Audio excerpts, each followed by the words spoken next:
Well, that's good.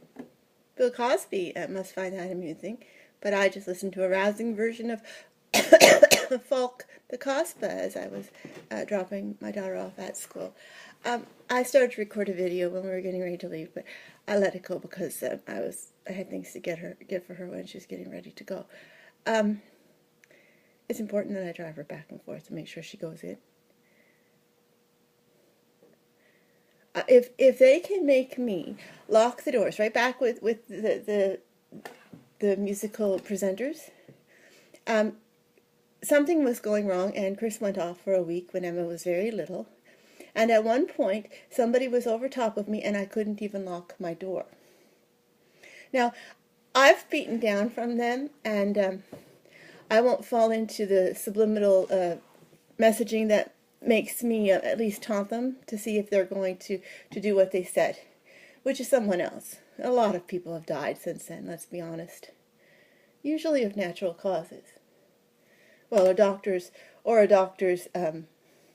estimation of natural causes, but I mean, that could be done to people too. But in any case, I dropped her off. I don't have it.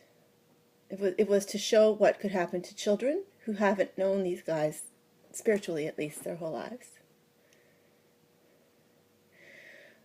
But, well, because they'll believe that there's something that they're not. Even this Burke, I mean, he can come off to her or somebody else as something wonderful. I've always known. I had one or two who showed me, plus I'm spiritual and religious at the same time. And God annuls them.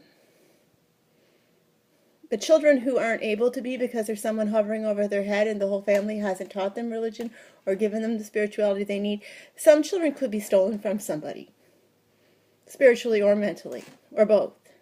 But what I was going to say was years ago, I had an uncle named Naaman, and that was the sort of family joke, at least in heaven, that he was named Naaman. He only had a regular job like I did. My family always fought to have the job that she doesn't want to do to keep the cars on the road. He worked on the highway.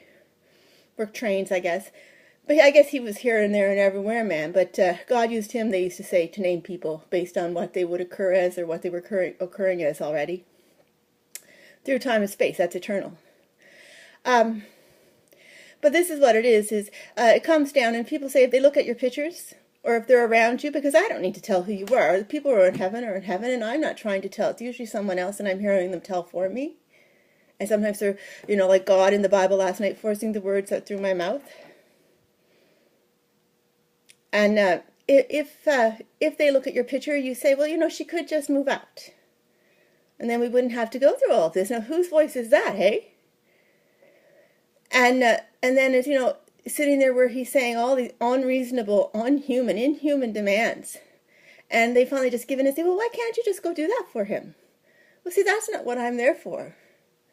I'm the one in the situation, and I'm holding tight and telling exactly what it is, and nobody will diagnose anything or criticize anything or report anything, which meant it's being done. It's a war act against me, against God, really, because I'm holding the place of God, and there's no way for me to give it up. I mean, I said I'm not going to give it up, but I'll just pretend that I'm imagining letting so-and-so from that group that presents music put his so-and-so in the so-and-so where a man doesn't normally put it. And God said, no, you don't have to. That's not what's going to happen here. I wasn't really going to, but there's no way for it to occur. So it's situations that I have never put myself in or been allowed to be put in or had someone put me in, but I can't guarantee other people because a lot of things that I've refused as an adult.